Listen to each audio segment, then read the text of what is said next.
Assalamualaikum warahmatullahi wabarakatuh. Alhamdulillahirrabbilalamin. Wassalatu wassalamu ala ashrafil anbiya wal mursalin Sayyidina Maulana Muhammadin wa ala alihi washabihi ajma'in. Alhamdulillah. Di video kali ini kita dapat bertatap muka kembali untuk melanjutkan belajar ilmu nahwu menggunakan kitab ilmu nahwu yang memasuki bab yang keempat, yaitu keterangan tambahan dalam kalimat. Baik, hayya nabda bi qiraatil basmalah. Bismillahirrahmanirrahim.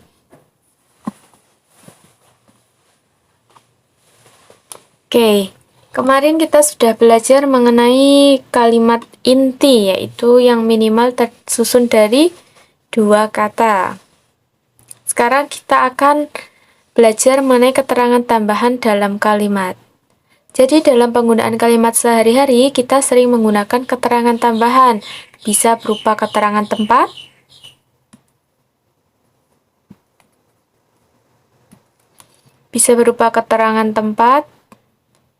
waktu, kondisi, sifat, dan sebagainya. Nah, keterangan ini digunakan untuk apa? Yaitu memperjelas maksud dari kalimat yang ingin disampaikan kepada mitra tutur atau lawan bicara kita. Contoh kalimatnya, kalimat intinya, Qoma Zaidun, Zaid telah berdiri. Ini adalah jumlah fi'liyah karena dimulai dengan fi'il. Nah, kalimat ini bisa diperjelas dengan menggunakan beberapa kalimat berikut. Contohnya, Qoma Zaidun amamal fasli. Nah, ini keterangannya adalah amamal fasli. Zaid telah berdiri. Dia berdiri di mana? Dia berdiri di depan kelas. Nah, ini adalah sebagai keterangan tempat. Kemudian, Qoma Zaidun at-tawilu. At-tawilu ini sebagai keterangan daripada Zaid. Zaid yang tinggi telah berdiri. Jadi maksudnya bukan Zaid yang pendek yang berdiri, tapi Zaid yang tinggi telah berdiri. Kemudian, Qoma Zaidun fil masjidi. Zaid telah berdiri. Dia berdiri di mana? Yaitu di dalam masjid. Nah, contoh kalimat di atas ini menunjukkan maksud yang lebih jelas dibanding sebelum ditambahkan keterangan tambahan. Dalam bahasa Arab ada beberapa jenis keterangan tambahan yang bisa digunakan. Yang sudah terangkum beberapa keterangan tambahan yang sering digunakan dalam Al-Quran, hadis, dan percakapan sehari-hari bahasa Arab yang penting untuk dipahami oleh pemula. Beberapa kata keterangan ada yang majrur dan mansub, dan ada juga yang fleksibel tergantung keadaan. Yang jelas tidak ada keterangan tambahan yang marfu, karena marfu khusus untuk kata yang menempati jabatan utama dalam kalimat seperti fa'il, mubtada, khobar, dan naibul fa'il. Begitu pula tidak ada keterangan tambahan yang majzum. Majzum itu disukun, karena majzum hanya berlaku untuk fi'il. Dan fi'il termasuk kalimat inti, bukan keterangan. Jadi nanti polanya kata keterangan adalah majrur dan mansub. Atau juga nanti fleksibel tergantung keadaan. Yang jelas mereka bukan dari marfu ataupun majzum.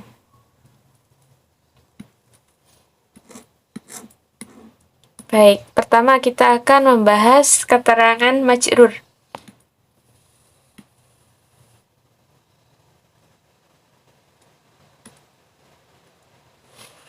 Pada bab 1, kita telah mempelajari huruf jar dan pengaruhnya terhadap suatu kata dalam kalimat. Jadi, bila suatu kata didahului oleh huruf jar, maka ia wajib dalam kondisi jar, yakni majrur. Huruf jar ada apa saja? Kita baca min, dari, ila, ke, an, dari, ala, di atas, fi, di dalam, rubba, sedikit atau jarang, bi, dengan, li, untuk, ka, seperti, mud, sejak, mundu, sejak. Nah, majrur adalah istilah yang digunakan untuk kata yang dalam kondisi jar, baik yang didahului oleh huruf jar atau sebab lain yang menjadikannya wajib dalam keadaan jar. tanda asal jar adalah kasroh.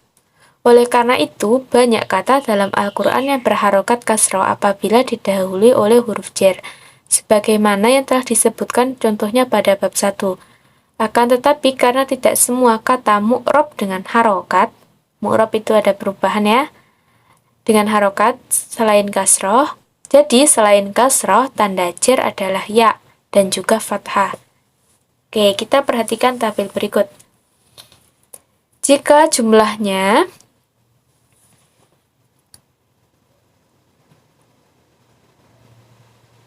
jadi jika jumlah yang jatuh setelah jika jumlahnya adalah mufrad, maka keadaan ketika jarnya adalah berupa kasroh. Contoh, marortu bitolibi, aku berpapasan dengan seorang siswa. Nah, bi ini adalah huruf jar. Jadi, kata yang jatuh setelahnya harus dibaca jar. Tanda jar dari isim mufrad adalah kasroh. Jadi marortu bitolibi. Kalau dibaca bitoliba atau bitolibu ini salah. Kalau sekarang tersusun dari isim musanna, contoh marortu bitolibaini. Aku berpapasan dengan 2 orang siswa. Bitolibaini ditandai dengan ya. Kemudian jamak mudzakkar salim ditandai juga dengan ya, marortu bitolibina.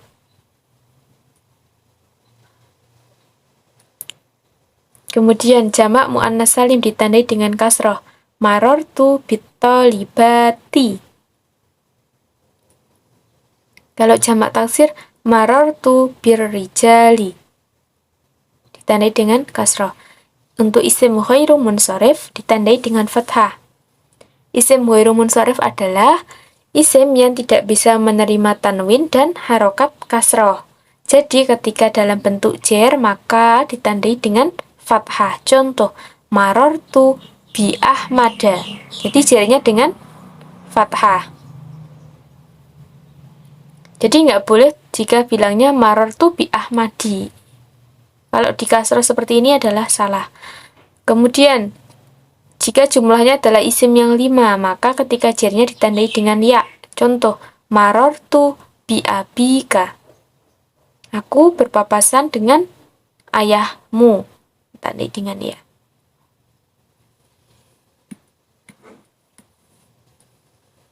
Oke, untuk kata yang mu'rabnya dengan huruf, ketika jar ditandai dengan ya.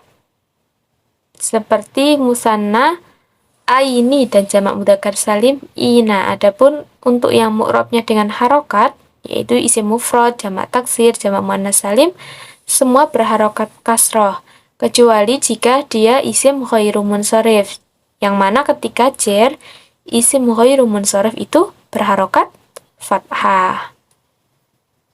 Dalam menyusun kalimat, kita bisa menggunakan huruf jar sebagai keterangan tambahan untuk kalimat. Silakan perhatikan contoh berikut untuk mengetahui peran huruf jar dalam satu kalimat.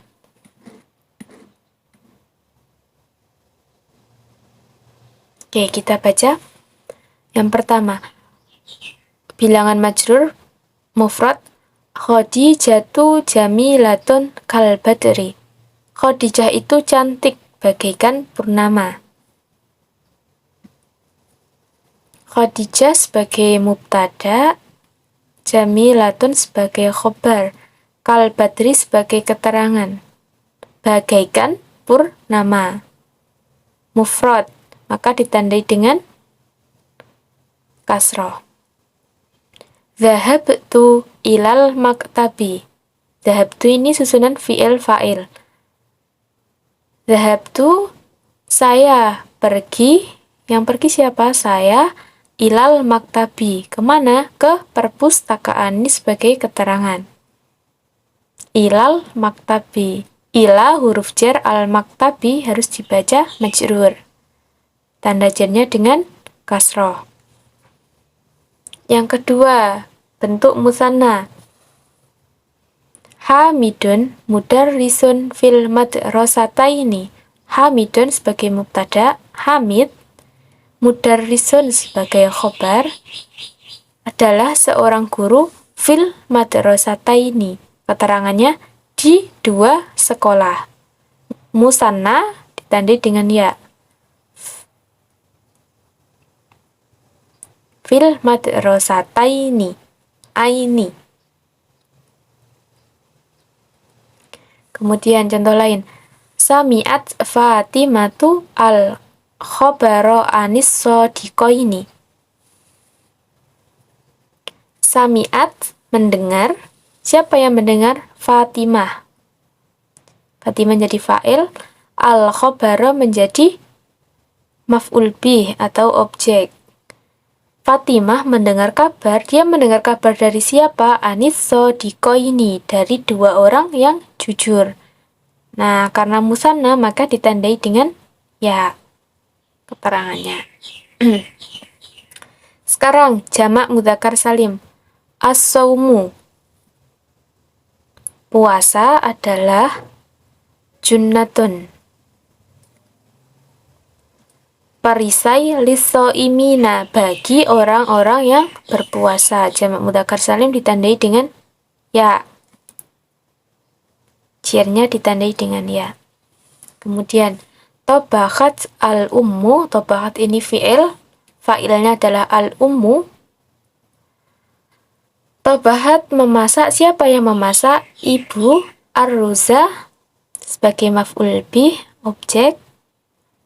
Memasak nasi lisoimina, untuk orang-orang yang berpuasa. Nah, keterangannya ini tandanya dengan ya. Bahat sebagai fi'il, al-ummu sebagai fa'il, ar-ruza sebagai maf'ul bih lisoimina, susunan jar majrur, yaitu keterangan. Kemudian jamak muannats salim, al-hijabu. Hijab wajibun, wajib, alal muslimati, atas para muslimah. Nah, jamak muannats salim ditandai dengan kasroh.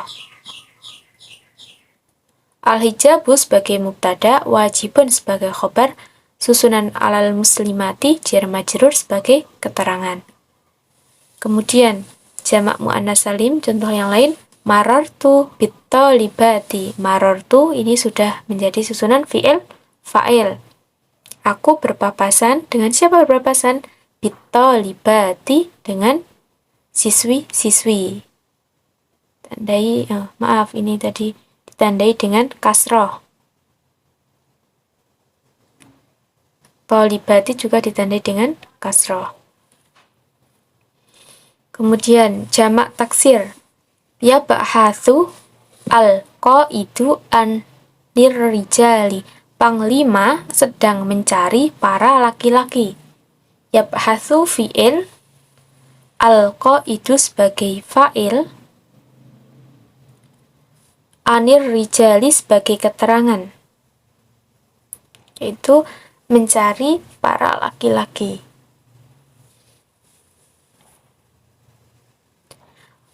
Contoh lain, roja'at tujaru minal aswaki.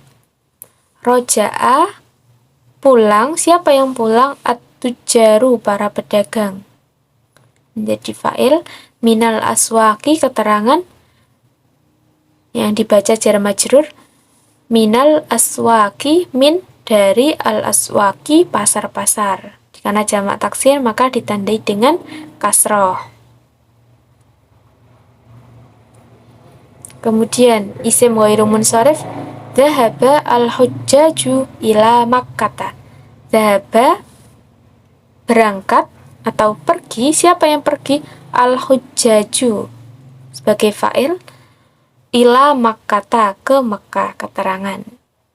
Nah, isim ghairu munsharif tadi ketika jar dia dibaca dengan fathah. Ila Makkah. Kemudian contoh lain, marrot hindun bi ahmada. Marrot, berpapasan, siapa yang berpapasan? Hindun bi ahmada, dengan Ahmad. Nah, Ahmad ini juga termasuk isim ghairu munsharif, maka jernya ditandai dengan fathah.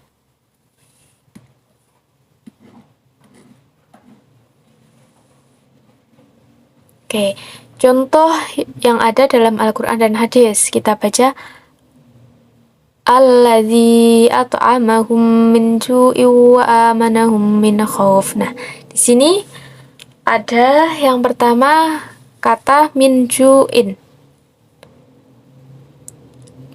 Min ju'in ini didahului oleh huruf jar min, maka kata sesudahnya harus dibaca majrur ju'in.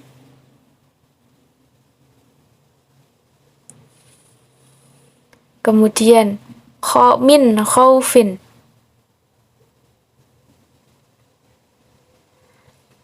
Min ini huruf jar, maka sesudahnya harus dibaca majrur khaufin. Alladzi at'amahum min ju'i wa amanahum min khauf, yang telah memberi makanan kepada mereka, yang telah memberi makanan hum ke mereka min ju'in, untuk menghilangkan lapar, wa amanahum, dan mengamankan mereka min khauf, dari ketakutan.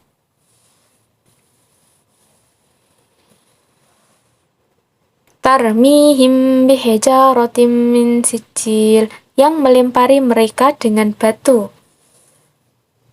Yang berasal dari apa batunya? Dari tanah yang terbakar. Di sini ada dua, bihijaratin didahului oleh kata bi, huruf jarnya bi, kata sesudahnya hijarah yang artinya batu. Kemudian yang kedua min dan kata sijil.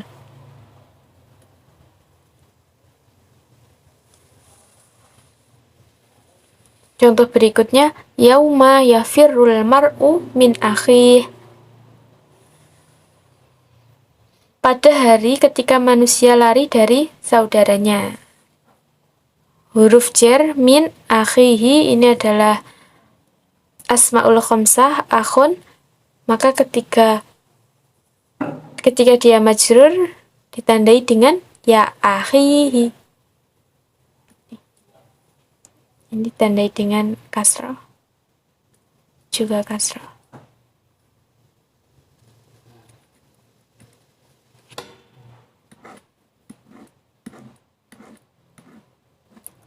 Oke, baik, itu dia materi kita kali ini tentang jar dan majrur, yaitu keterangan yang pertama berupa jar majrur. Semoga apa yang kita pelajari bermanfaat.